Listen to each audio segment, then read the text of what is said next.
বক্তব্য দেওয়ার আসলে সময় নাই।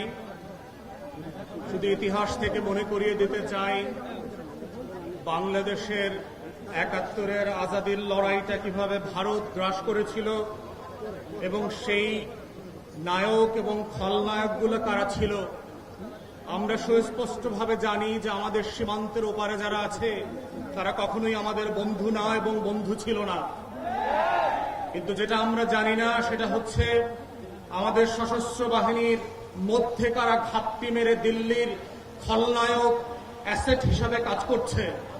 আমরা যেটা জানি না সেটা হচ্ছে আমাদের ডিজিএফআই, এনএসআই, এসবি, ডিবি থেকে শুরু করে রাষ্ট্রের আমলাতন্ত্রের মধ্যে নখরে নখরে কারা কারা বাংলাদেশকে প্রত্যেক দিন বিক্রি করে দেওয়ার জন্য কাজ করছে।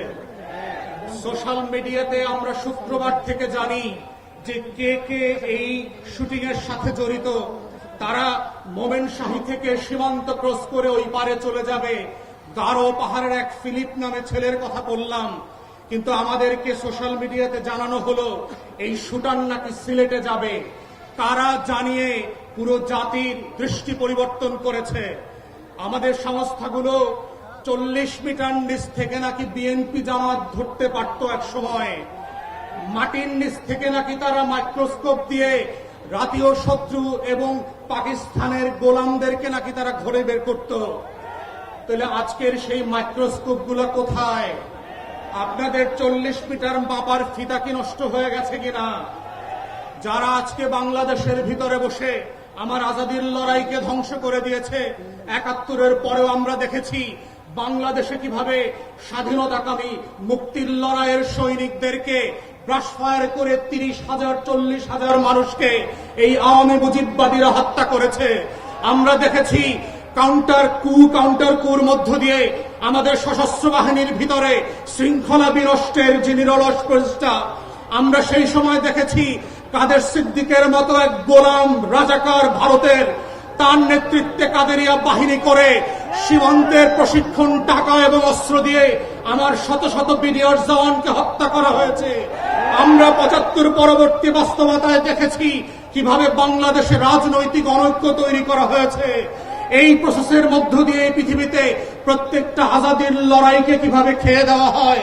অথবা আজকে অভ্যুত্থানের পক্ষের শক্তি যারা ছিলেন, আপনারা যদি বোধ করে থাকেন ১০টা ২০টা ৩০টা ৫০টা আসনের জন্য ডানে বামে তাকাবেন, মনে রাখবেন বিএনপি জামাতের নেতাদের ফাঁসি কিন্তু আটকানো যায় নাই।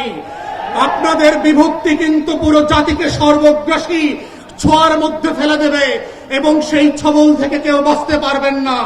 তাই আজকে ৭৫ পরবর্তী সেই বাংলাদেশের আজাদী যে হস্তক্ষেপ ছিল, আজাদী ছিনতাই হয়ে গিয়েছিল, সেই ছিনতাই হওয়ার ইতিহাস থেকে নতুন করে আবার আমাদেরকে শিখতে হবে যে বাংলাদেশের এই খলনায়করা কিভাবে প্রশাসনে ঘাপটি মেরে বসে আছে, বিভিন্ন রাজনৈতিক দলকে বিভ্রান্তির মধ্যে ফেলছে। গণ অভ্যুত্থানের এক দলকে আর এক দলের বিরুদ্ধে বট বাহিনীর মিথ্যা পোস্টের মধ্য দিয়ে লেলিয়ে দেওয়া হচ্ছে, সম্পর্ক হানি করে বাংলাদেশকে রাষ্ট্র আকারে দুর্বল করা এবং এইখানে নির্বাচনকে ভণ্ডুল করবার যে আয়োজন চলছে এবং এর পিছনে যে বয়ানের রাজনীতি আছে। আমার ৫ দশকের বুদ্ধিবেশ্বরা, আমার সাংবাদিক আর শিক্ষকরা ফেসবুকে যারা বিভিন্ন সময় সুশীলতা দেখান, তারা যেভাবে বয়ানের রাজনীতি করছেন, দিল্লির আধিপত্যবাদকে সফট পাওয়ার আকারে আমার সামনে হাজির করছেন, এইটা হচ্ছে অশনি সংকেত। এবং গণ অভ্যুত্থানের তরুণদেরকে মাথায় রাখতে হবে যে এই অভ্যুত্থানটা কিভাবে আগেও আজাদির লড়াইটাকে নাই করে দেওয়া হয়েছিল, কোন কোন উপকরণ দিয়ে করা হয়েছিল, কোন কোন প্রতিষ্ঠানকে দিয়ে করা হয়েছিল, রাজনৈতিক দলগুলোর ভুল সিদ্ধান্তগুলোকে কিভাবে আবার মঞ্চস্থ করবার চেষ্টা করা হচ্ছে। এটা বোঝার মধ্যেই হচ্ছে জুলাইকে ধরে রাখার একমাত্র সত্য। আজকের গণ অভ্যুত্থানের শক্তিগুলোকে মাথায় রাখতে হবে। শত্রু সাপেক্ষে আমার বয়ানের রাজনীতি যেমন মোকাবেলা করতে হবে, শত্রু সাপেক্ষে আজাদির লড়াইকেও হেফাজত করতে হবে। এটাই হচ্ছে আজাদি ধরে রাখার একমাত্র বাহন।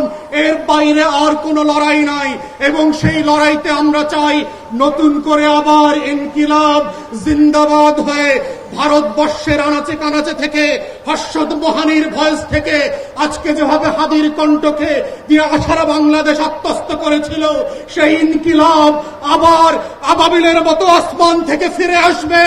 ইনকিলাব ইনকিলাব ইনকিলাব ইনকিলাব ইনকিলাব ইনকিলাব